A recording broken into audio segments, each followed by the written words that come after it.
রাসূলুল্লাহ সাল্লাল্লাহু আলাইহি ওয়াসাল্লাম নি'মাতান মাগবুনুন ফীহিমা কাসীরুম মিনান নাস আস-সিহাতু ওয়াল ফারাগ। দুইটি নিয়ামত সম্পর্কে অধিক মানুষ দুকাই থাকে। আস-সিহাতু মানে সুস্থতা, আল ফারাগ আরেকটা অবসর। আল্লাহ রাসূল সাল্লাল্লাহু আলাইহি সাল্লামকে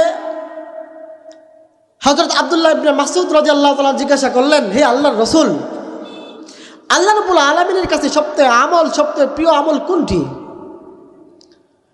আল্লাহ রাসূল সাল্লাল্লাহু আলাইহি সাল্লাম বলেন, সবচেয়ে প্রিয় আমল হচ্ছে নামাজ।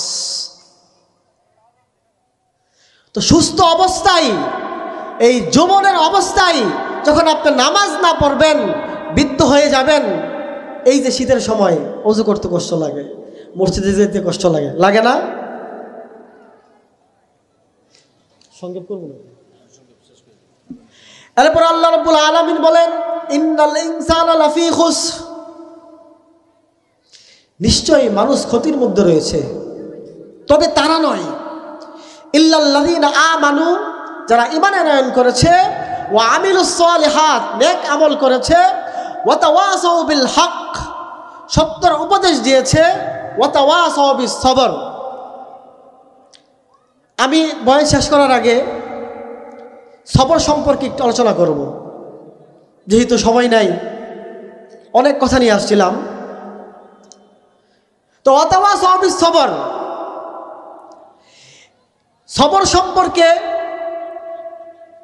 যে ভাই নিজে আগে ধৈর্য ধরবেন, তারপর অপর ভাইকে ধৈর্য ধরার দাওয়াত দিবেন। বুখারী শরীফের হাদিস 1103 নম্বর হাদিস, আব্দুল্লাহ ইবনে হাফসা রাদিয়াল্লাহু তাআলা আনহু,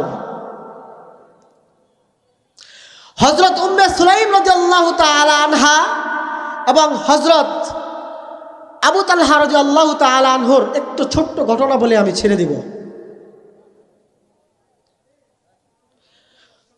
ধৈর্য সম্পর্কে একটু ভালো করে শুনেন।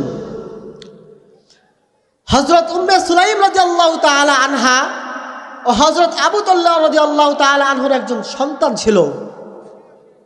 এই সন্তানের নাম ছিল উমাইর। কি ছিল নাম? তা আল্লাহ রাসূল সাল্লাল্লাহু আলাইহি সাল্লাম প্রায় সময় এই উমাইরের কাছে আসতেন, উমাইরের সাথে শয়তানি করতেন, দুষ্টুমি করতেন। উমাইর ছোট্ট একটা ছেলে, বলতো, এই উমাইর, তোমার পাখির কি অবস্থা? উমাইর একটা পাখি পালতো। বুখারীর হাদিসে আসছে 1103 নম্বর হাদিস, উমাইর, তোমার পাখির কি অবস্থা?